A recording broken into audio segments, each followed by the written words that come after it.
ಎಲ್ಲರನ್ನ ಕಾನ್ಫಿಡೆನ್ಸ್ ತಗೊಂಡು ಹೋಗ್ಬೇಕು. ಬಿಜೆಪಿಯ 10 ವರ್ಷದಲ್ಲಿ ಏನು ಸುಳ್ಳಿದೆ ಅದು ಜನರ ಹತ್ರ ಒಯ್ಯಬೇಕು. ನಮ್ಮ ಕಾಂಗ್ರೆಸ್ ಪಕ್ಷದ ಮ್ಯಾನಿಫೆಸ್ಟೋ ಏನಿದೆ ಅದರೆಲ್ಲ ಜನರ ಹತ್ರ ಹೋಗಿ ಮುಟ್ಟಿಸ್ಬೇಕು ಅಂಥೇಳಿ, ಆಮೇಲೆ ಏನೇ ಭಿನ್ನಾಭಿಪ್ರಾಯಗಳಿದ್ರೆ ಅದನ್ನೆಲ್ಲ ಬದಿಗೊತ್ತು ಎಲ್ಲರನ್ನ ಕಾನ್ಫಿಡೆನ್ಸ್ ಆಗಿ ತೊಗೊಂಡು ಹೋಗ್ಬೇಕಂತೇಳಿ ಡೈರೆಕ್ಷನ್ ಕೊಟ್ಟಿದ್ದಾರೆ. ಎಲ್ಲ ಜಿಲ್ಲೆ ಉಸ್ತುವಾರಿ ಸಚಿವರಿಗೆ, ಶಾಸಕರಿಗೆ, ಎಲ್ಲರಿಗೆ ಈ ಥರ ಒಂದು ತಾಕೀತು ಮಾಡಿದ್ದಾರೆ. ಆ ನಿಟ್ಟಿನಲ್ಲಿ ನಾವು ಮಾಡ್ತೀವಿ ಅಂತ ಈ ಸಂದರ್ಭಕ್ಕೆ ಹೇಳಿಕೆ ಇಚ್ಛೆ ಬಯಸ್ತೀವಿ. ಸಾರಿ,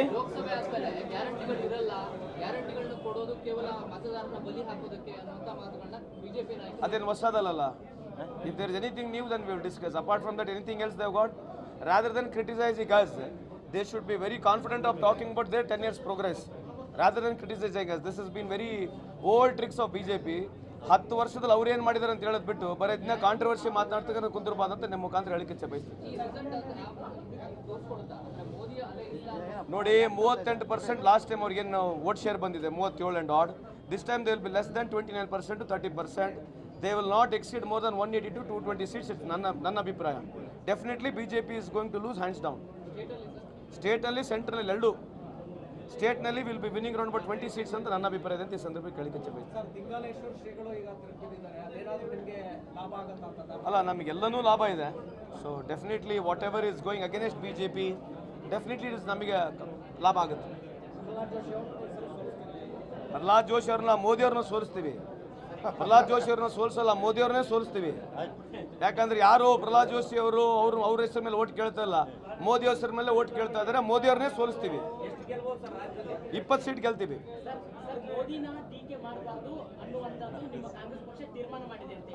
ಅದು ಯಾರು ನಿಮಗೆ ಗುರುತು? ನಮಗೆ ಗುರುತು.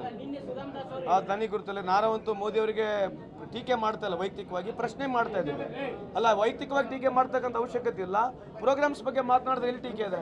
10 ವರ್ಷದಲ್ಲಿ ಏನು ಮಾಡಿದ್ರೆ ಅಂತ ಕೇಳಿದ್ರೆ ಟೀಕೆನಾ ಅದು? Thank you. ಅವರ ಪತಿಯವರು ವಿಜಯನಂದ ಕಾಶ್ಯಪ್ನವರು ಮೀಟಿಂಗಿನಲ್ಲಿ ಭಾಗವಹಿಸಿದ್ದಾರೆ. ನಾನು ಬೆಂಬಲವನ್ನು ವ್ಯಕ್ತ ಮಾಡ್ತೀವಿ ಅಂತ ಹೇಳಿದ್ದಾರೆ.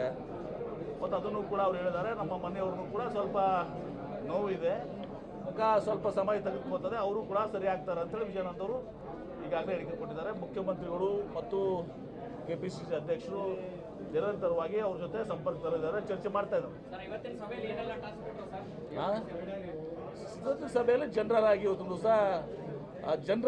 ದಿವಸ ಏನೇನು ನಾವು ಯಾವ ರೀತಿ ಚುನಾವಣೆ ಎದುರಿಸಬೇಕು, ನಮ್ಮ ಮುಂದಿರುವಂಥ ನಾವು ಕಾಂಗ್ರೆಸ್ ಪಕ್ಷದ ಮಾಡಿದಂಥ ಗ್ಯಾರಂಟಿಗಳ ಬಗ್ಗೆ, ಆ BJPಯ ವೈಫಲ್ಯಗಳ ಬಗ್ಗೆ, ಇದರೆಲ್ಲ ಬಗ್ಗೆ ಚರ್ಚೆ ಆಗಿದೆ. ಇವತ್ತು ದಿವಸ ವಾತಾವರಣ ಕೂಡ ಕಾಂಗ್ರೆಸ್ ಪಕ್ಷಕ್ಕೆ ಅನುಕೂಲವಾಗಿದೆ. ನಾವು ಕನಿಷ್ಠ ಪಕ್ಷ 20 ಸೀಟ್ಗಳನ್ನ ಗೆಲ್ಲುವಂಥ ಎಲ್ಲ ರೀತಿಯ ಸಾಧ್ಯತೆಗಳಿದ್ದಾವೆ. ಅದಕ್ಕಿಂತ ಜಾಸ್ತಿ ಆಗ್ಬೋದು ಅನ್ನೋದು ಕೂಡ ಇವತ್ತು ದಿವಸ ಅಂದಾಜನ ಮುಖ್ಯಮಂತ್ರಿಗಳು, KPCC ಅಧ್ಯಕ್ಷರು ಇದು ಮಾಡಿದ್ದಾರೆ. ಆ ದಿಶೆಯಲ್ಲಿ ಎಲ್ಲರೂ ಒಗ್ಗಟ್ಟಾಗಿ ಇವತ್ತು ದಿವಸ ನಾವು ಕೆಲಸ ಮಾಡಬೇಕಾಗಿತ್ತು ಮಾಡಿ, ಮತ್ತು ನಮ್ಮ ಗ್ಯಾರಂಟಿಗಳ ಬಗ್ಗೆ, ನಮ್ಮ ಬಗ್ಗೆ ಇವತ್ತು ಜನರ ಹತ್ರ ಇವತ್ತು ದಿವಸ ನಾವು ಹೋಗಿ ಅದನ್ನು ಮತ ಪರಿವರ್ತನೆ ಮಾಡಬೇಕು. ಆ ಜೊತೆಗೆ BJPಯ ಏನು ವೈಫಲ್ಯಗಳಿದಾವೆ ಈಗ, ಆ ವೈಫಲ್ಯಗಳನ್ನು ಕೂಡ ಜನರಿಗೆ ತಿಳಿಸುವಂಥದ್ದು ಆಗಬೇಕು. ಜನರಲ್ ಆಗಿ ಬ್ರಾಡರ್ ಆಗಿ ಒಂದು ಹೊಸ ಕೆಲಸ ಆಗಿದೆ.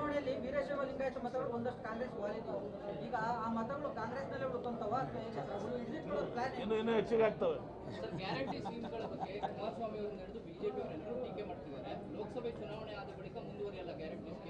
ನಮ್ಮ ಕಾಂಗ್ರೆಸ್ ಪಕ್ಷ ಎಲ್ಲಿವರೆಗೆ ಮುಖ್ಯಮಂತ್ರಿಗಳು ಅದನ್ನು ಭಾಳ ಸ್ಪಷ್ಟವಾಗಿ ಹೇಳಿದ್ದಾರೆ, ಮತ್ತು ನಾವು ಕೂಡ ಈಗ ಸ್ಪಷ್ಟವಾಗಿ ನಿಮಗೆ ಹೇಳ್ತಾ ಇದ್ದೀವಿ. ಕಾಂಗ್ರೆಸ್ ಸರ್ಕಾರ 5 ವರ್ಷ ಇವತ್ತು ದಿವಸ ನಿಶ್ಚಿತವಾಗಿ ಅಧಿಕಾರದಲ್ಲಿದೆ. ತದನಂತರ ಮತ್ತೆ ಅಧಿಕಾರಕ್ಕೆ ನಾವು ಬರ್ತೀವಿ. 5 ವರ್ಷ ಕಾಂಗ್ರೆಸ್ ಪಕ್ಷದಲ್ಲಿ ಬರ್ತಾರೆ. ನಿರಂತರವಾಗಿ ಯಾವುದನ್ನು ಕೂಡ ಸ್ವಲ್ಪನೂ ಕೂಡ ಬದಲಾವಣೆ ಮಾಡದೆ ಇವತ್ತು ಗ್ಯಾರಂಟಿಗಳನ್ನ ಮುಂದುವರಿಸ್ಕೊಂಡು ಹೋಗ್ತೀವಿ. ಭಾಳ ಸ್ಪಷ್ಟವಾಗಿ ಹೇಳ್ತೀನಿ. ನಿಶ್ಚಿತವಾಗಿ ಬರ್ತಾರೆ.